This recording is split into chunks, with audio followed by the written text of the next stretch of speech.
Hey y'all, it's me. I'm out here in this garden planting okra,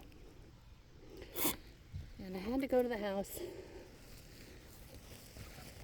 let my doggies have a break to go outside, and I had a little rest because I've been out here most of the day, and I thought, you know what, I'm just going to take the girls back out with me and just chat for a while. So here we are in the garden planting okra, and I'm here by myself today, which is extraordinarily odd. Extraordinarily. I'm rarely at home by myself, but Hugh and Aiden and Aaron drove over to Tennessee to pick up a hay, what's it called? A hay baler. And they're on their way home now. Huey called me a few minutes ago and said that they would be home in about 4 to 5 hours. And so anyway, he said, we're going to stop and have some lunch. Everybody's hungry. And I said, well, you know what? Why don't y'all stop a second time and have supper before you get home, because I'm not cooking tonight. So I think that's what they're going to do. And I'll just be happy having a peanut butter and jelly sandwich, or a grilled cheese sandwich, or some scrambled eggs. But anyway, I've been out here since, not early this morning, I've been out here since about 10 o'clock. Just doing this, that, and the other, and I'm hoping to get most of the plants in the ground that I've hardened off this week. And like I said, this is okra. Let me show you what I'm doing.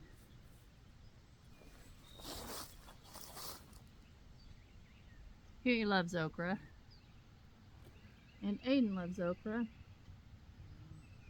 So I hope it produces well. Last year the okra did really well. All right.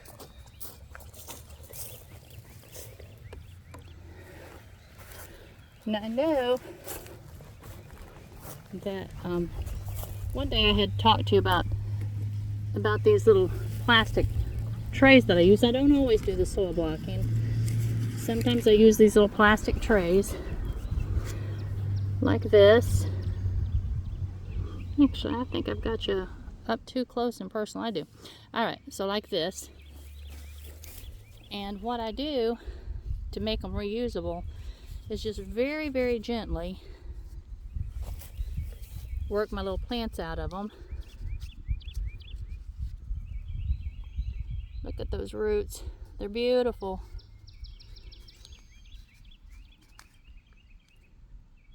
That one just didn't have anything in it.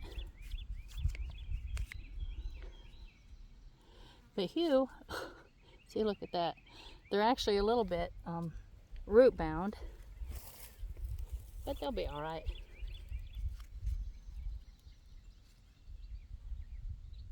Especially now that they get down in here and let their roots spread a bit.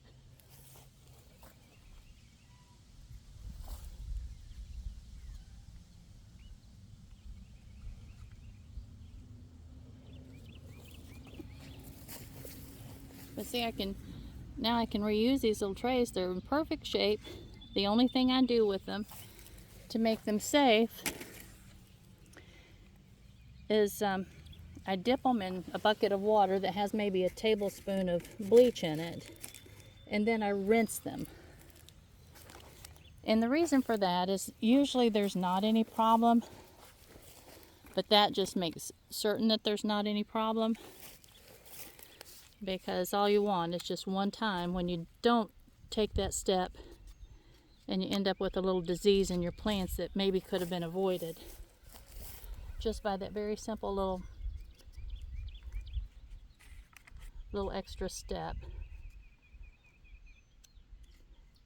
But Hugh, bless his heart, when he's helping me, he takes his finger and he just shoves it up through there.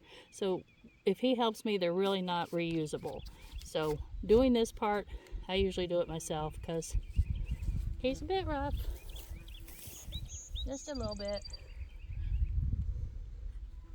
But I don't always take the time to soil block. The soil blocking is actually a healthier way to grow your plants for multiple reasons. I think partly simply because all those roots have access to oxygen. They're not down in these little plastic cells.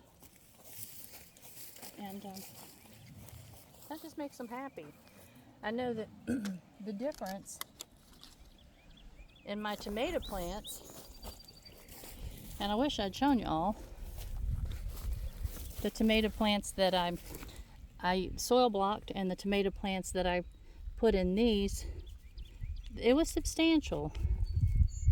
The soil block tomatoes were probably a good 2 inches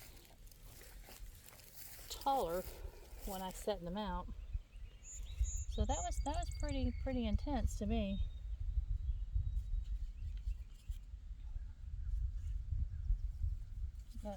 And then the rest of that's just empty dirt. Not all of them started for me. And I could have missed putting the seed in. That's been known to happen. Yep. You wouldn't expect that I could make that kind of mistake. Happens all the time. Okay, let's go turn on my little water. Let me show you how this is done. You can see those little flowers. I still don't remember the name of them, but they're sure pretty. They're just little tiny things hanging close to the ground, but hopefully drawing in a few bees. And then those flowers, can't remember either. There's the dill. There's some more flowers. Here's lettuce. Here's peppers I started this morning, or planted this morning. And of course the cucumbers. These aren't cucumbers, girls. The cabbages are doing really, really well. And one of y'all said to me the other day when I looked down in and talked to them that they couldn't hear me. Well, I've got to say I disagree. I'm not going to agree with that. They must have heard me talking to them, because look here. They're finally beginning to make a nice little cabbage head. And you know what I need to do, because I'm seeing a little bit of damage to the leaves where something's eaten on them a bit. I'm going to dig a couple of holes, maybe three holes spread out, and put some solo cups down in those holes, level to the ground, and fill them with beer. And then I'll put a little tiny bucket over top with some little cuts in the bottom, so that the little slugs and all can go, because they're attracted to the yeast in the beer. And it really kind of hurts my heart to think that, I'm ending their little lives. But I kind of justify it this way.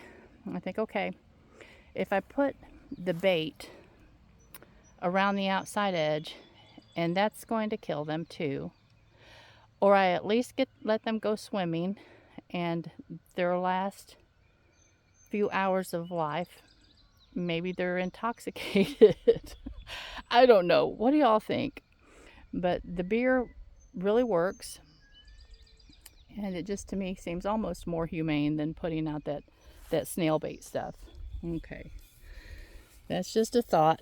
All right, here's the rest of my peppers.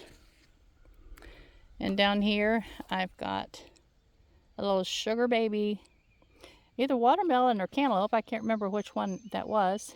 And then down there, I've got some kind of a squash. I don't remember. And up through here is the sunflowers.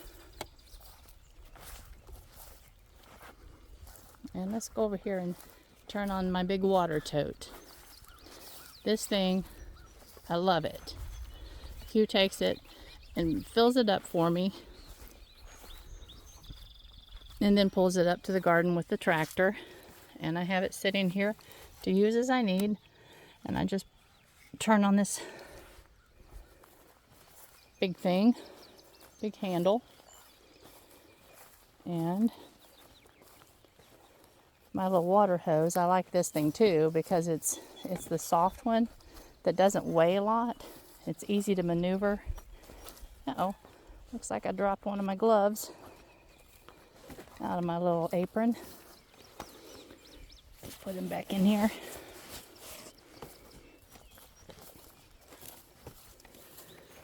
And what I do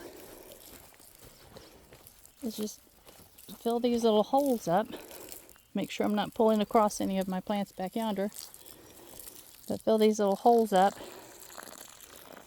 with just enough water. It's still pretty damp because we had a nice rain the other day. So I'm just putting a little bit of water in them just to make sure these little plants are getting a good start.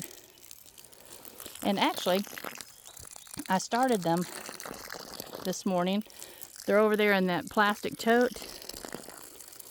I let them sit in that plastic tote and soak up plenty of fertilizer water. And the fertilizer I use, wait a minute, I gotta scratch my nose, girls. The fertilizer I use is the fish fertilizer, and it's stinky as all get out, but it sure does work. My little plants love it.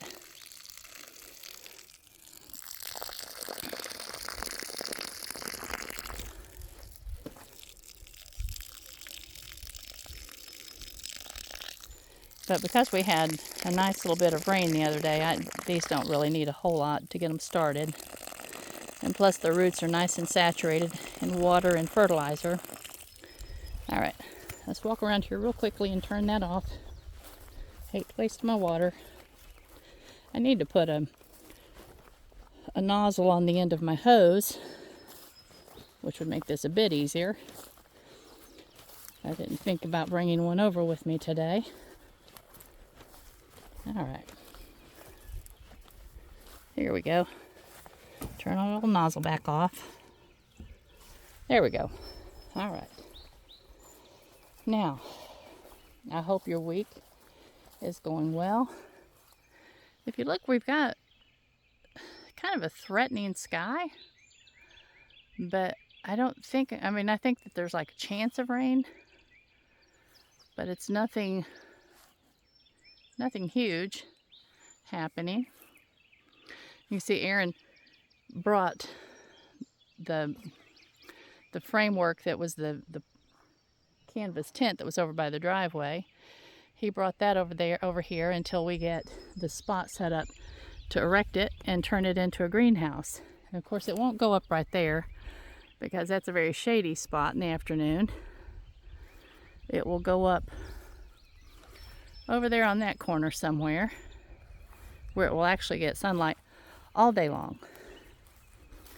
And I'm looking forward to that. Never had a greenhouse. Well, I've had a small greenhouse. I shouldn't say I've never had a greenhouse because I did have a little tiny greenhouse. But now we'll have a big enough greenhouse to actually put our propagation plants in. And look at this. Remember the other day when I was growing and I did a video that I called growing in concrete when I was doing the tomatoes. This is so much better, and in a way it kind of hurts my heart because we were trying to, and we are doing the no dig this year, just we weren't quite prepared enough to make that happen. But the no dig is definitely where we're headed to on this little farm. But for this year we just needed to be able to put our plants in the ground and have them grow. And the ground was so incredibly hard that we did end up tilling, or Aaron ended up tilling. He plowed and then Aaron used the rototiller, and they brought over the old compost, the old cow manure that's been sitting over there for the last couple of years, where Hugh gets it out of the barn. See that big pile? So they brought that over, put it on these little beds, tilled it in, and it's much, much, much, much better. So for this year, that's what we had to do. For next year, y'all know the plan with the hugel culture raised beds. And so anyway, that's one of those times in life when you just have to do what's most expedient. And for this year, it was that. But it is sure is nice to be able to move the dirt around with my fingers instead of having to, have what are those machines called that bust up concrete? That's what I felt like I needed. But anyway, we're learning. We're learning. We know how to garden. We've gardened all of our lives, most of us. Hugh and I have. Me, reluctantly, because I've told you the situation, how I farmed when I was growing up. And I thought that was gardening, and I hated it. But Hugh grew up gardening. But it was the traditional gardening. And so that we understand, know how to do it. But we're wanting to move in a less traditional direction, just because we want to improve the soil, make the produce itself more nutritious. And someone had asked me one time on one of the comments why it mattered that, what was the purpose of the no-till? And so just the quick explanation is this: if you have weeds on your garden, on your dirt, and you till those weeds, you're bringing more seed actually to the surface. And when you're doing that, you're also killing the microorganisms that's down in the dirt. Those microorganisms actually feed off the root system of whatever plant's growing, whether it's a weed, whether it's a vegetable plant, whatever it is. Those microorganisms feed off of that, and they create a network, and then the earthworms feed off of the microorganisms, and they create a network of channels that actually help your soil to breathe. It's not compact, it's loose and it's nutritious. And so when you're using nutritious soil to grow your plants are also nutritious. They will have,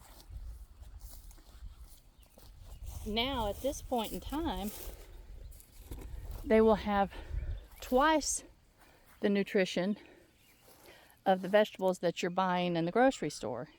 And that's why I would encourage any of you that enjoy gardening to garden for yourself and for your family, just to give y'all a more nutritious diet. But it is hard work getting it started. But once it's established, it's actually, I think, easier. From the little bit that we've had success with, we had some no-till beds across the road when we were still living over there, and they were, to me, much, much easier to take care of than traditional garden beds. So that's just kind of the purpose of no-till growing in a nutshell. But there's a couple of really, those of you that are growers, or those of you that aren't, that just would like to know a little bit more about it and understand it a little bit better, there's two really, really good, I bet I've got dirt all over my face, YouTube videos. One called, well, it's named after the man that does it. It's Charles Dowding, D-O-W-D-I-N-G. And he lives in the UK. He's older, like I am, but he explains things so well, and his gardens are so beautiful. It's worth going over there just to look at his gardens. But he's had great success with the type of gardening he does. And if you have just small little area in your yard that you want to grow in, he will help you to do that using cardboard and compost to get your no-till garden started. And so very worth your time if you want to start a small garden in your yard. And then the other guy, he is a commercial grower. Well, Charles Dowding is also. But the other guy, he's a commercial grower. His channel is called NoTill Growers. And his name is Jesse. I've got his book. I've got Charles's book too. I love books. So if somebody has a book on gardening, I'm probably going to buy it. But anyway, his channel is very interesting, and he explains the science behind it a little bit more. Very worth your time if you have an interest in that whatsoever. All right, I'm going to bring over here to the, ow, I'm pinching me, to the other side of the garden and show you the little asparagus bed. And yeah, you're going to see weeds and things because I've not gotten out here, and well, I have weeded some and hoed a little bit, but right now there's just more going on than I have time to keep it really clean. But it's clean enough that the plants are bigger than the weeds around them, and that's kind of the important thing. The onions are doing really well, and they need to be hoed out just a little bit, but they're doing fine. The peas are doing really well. We've had meals out of them, and they're yummy, yummy, yummy, yummy. And it looks like I need to come and pick some today. Do you see those big old peas hanging on those vines? Yes. And then this is the colored beets. And I know I'm going to have to use my little shovel to dig them up because this soil over here is so very hard because it didn't get turned before I planted these. And then over there's some more lettuce. And then there's the little celeries, and they're doing really well. I've never had success growing celery before, but I think those are going to make it. Unless it gets really hot and they don't like hot weather, I don't believe. So we'll see what they do. And then over here are the carrots. That little frilly things right there are the carrots. And then I showed you, well, no, I didn't. These are flowers. Those are the broccolis. They need to be cut because some of them are bolting on me. And then here's the dill. Dill is a great plant to draw in pollinators, by the way, guys. Regardless of what your garden has in it, it's to your benefit to grow some dill. There's the carrots in amongst the weeds. And then these are flowers. These pretty little short flowers down here. I can't remember the names of them. I really sometimes think I need to go to a neurologist and just be checked for dementia and see if that's happening. Here's some more flowers. I don't think it is. I think it's the results of COVID that I've had a couple of times. And maybe just menopause. I don't know. I've heard of menopause brain. But do any of y'all have struggles with your memory at this point in your life? All right. And of course the sunflowers. Down there's some more of the peppers at the end of the sunflowers. Then there's the peppers. I don't know if I showed those to you a few moments ago. I had to restart the camera a couple of times because I accidentally hit the screen. So I'm not sure if I'm repeating some of this. It may be because dementia, and it may just be because I don't know which film I had actually given the information on. But here's our little cabbages. And yay. But now, I have a very exciting piece of news I want to share with you. I've talked to you all often about Lisa Mason Ziegler. She is a cut flower farmer that lives in Newport News, Virginia. She has farmed cut flowers for 25 years and has taught classes for years and years and years.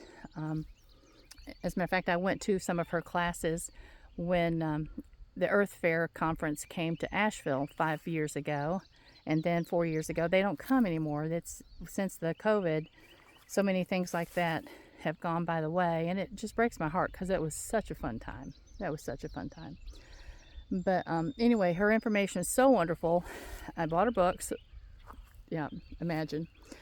And I have followed her on YouTube for years. I'd learned so much from her. But I kept wanting to take her class on doing the cut flower farming.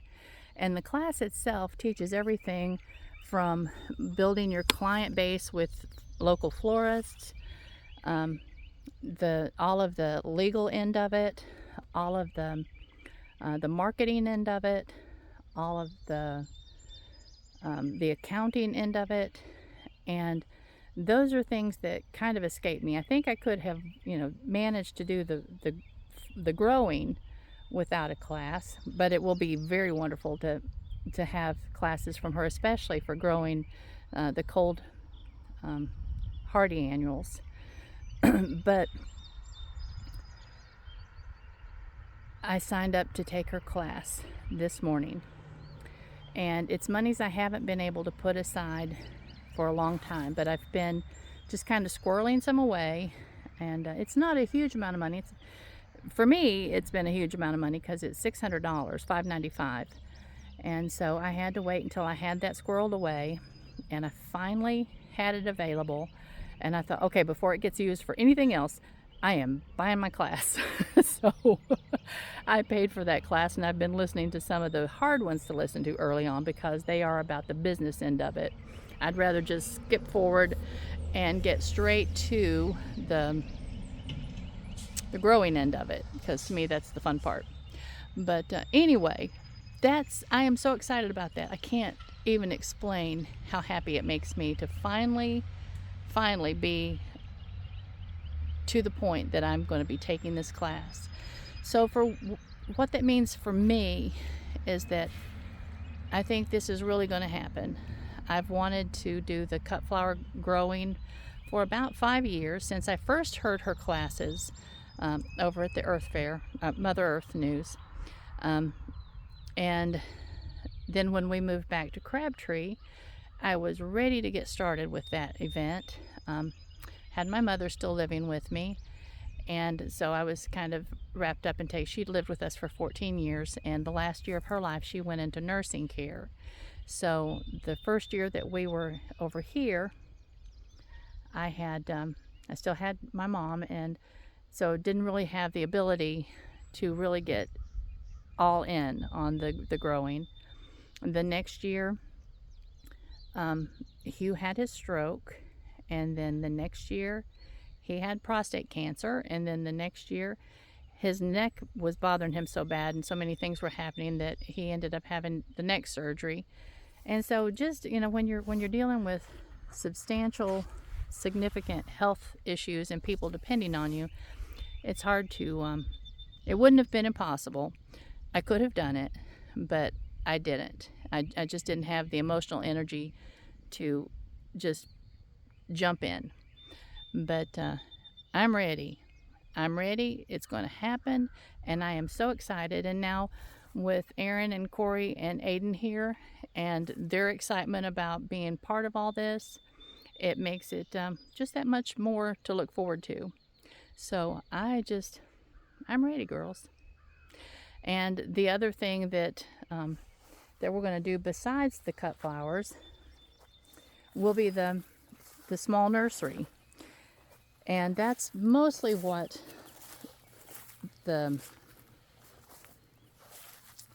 what are these things called? What is that thing? See, that's what I'm saying. It is so ridiculous that I can't remember the simplest words. But anyway, the big tent that has the plastic over it. Let's go with that. But anyway, that's what those greenhouses, that's the word. what those greenhouses will mostly be for. Not so much growing. We may grow some vegetables and different things like that for just family consumption during the winter months. But the biggest part of that's going to be used for, you know, protecting our small plants, especially the first year or so that they're propagated. After they've been in their little pots and they've grown up to maybe like a size 3, they don't so much have to go back in the greenhouse. They can set out. Usually they're safe if you kind of dig a little trench and set them down and mulch around them or put hay around them or something just to help keep the roots from freezing when they're in a pot sitting on top of the ground. But the greenhouses will really help with that.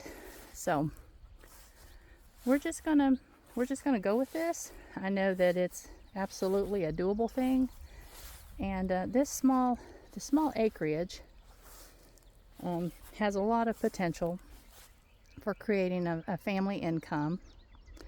And of course, you know, Hugh has an income through Social Security because he is medically, he has Social Security, what is it called, disability, from back with his stroke. His doctors would not let him go back to work.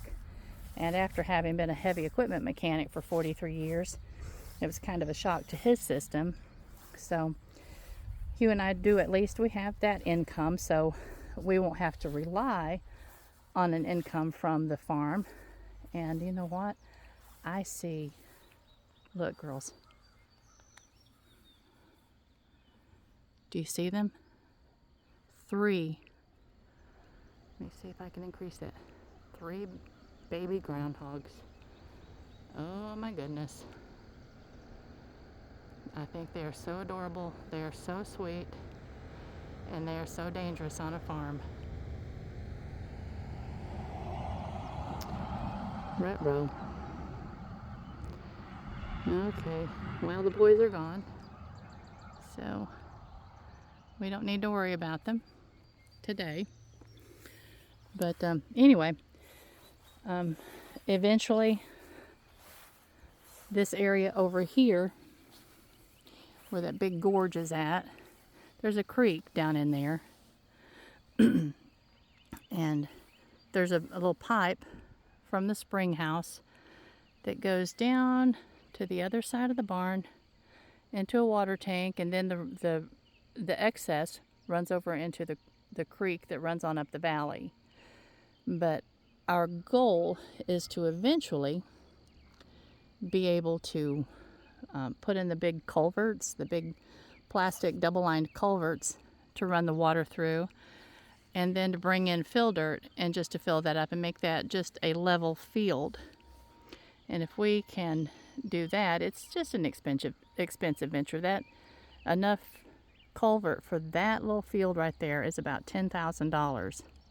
So it's very expensive. But in the future, when we can do that and have that filled, that whole field right there can be a growing, beautiful growing place, or a place for plenty of greenhouses. I don't know.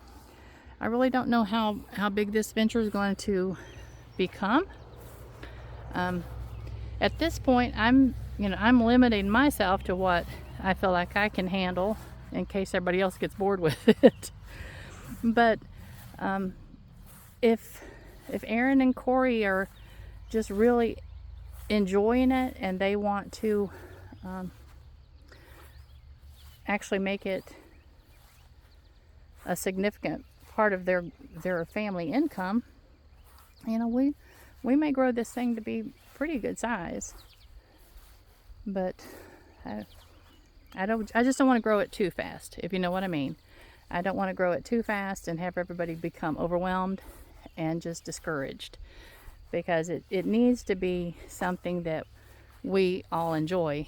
I mean, yes, it will be a job. Anything you put this much work into is definitely a job. But we have the opportunity to make it an enjoyable job. So that's my goal. That's my goal. We'll walk down here and look at Corey's little plants. She's got all kinds of little plants growing, and it looks to me like they're doing wonderfully. Look at that. And all of this that's in the middle of these pathways, it's not it's not hurting anything. It's just actually helps to retain the moisture, helps keep prevent runoff and all that sort of thing. But she's got lots of little plants down here growing. I think that these are like the jewel corn. She has the corn that's really, really beautiful. It looks almost glass in all different colors. And then she has some corns down here and some sunflowers. But I think she enjoys gardening almost as much as I do. Maybe she enjoys gardening more than I do. I don't know. We'll see. And then they've got all of these little mounds down here of pumpkins. And I think she's planning on using the pumpkins to actually put flowers in for the tables for the wedding. And won't that be sweet? That'd just be beautiful. But yeah. Well, my friends, I've gone way over. I think it looks like I'm about 36 minutes, and I try to keep them to about 30 minutes because I know y'all get bored after a little bit, and I don't blame you. I do too. I get bored listening to me too. But anyway, I love you all. I appreciate so much all the sweet and precious comments and encouragement on Memorial Day. And those of you that are grieving your own losses, my heart goes out to you. Like I said, on Memorial Day, I wish that we could all just be together and give each other one big giant group hug. But one day, maybe we can have a gathering. I think that would be fun. I know so many of y'all live on the other side of the world, and so that's probably just wishful thinking. But until then, if it can happen, we'll keep meeting like this. And you folks, all my sisters out there, I do love you, and I appreciate you more than you can ever know. Blessings, and I'll talk to you soon. Bye-bye.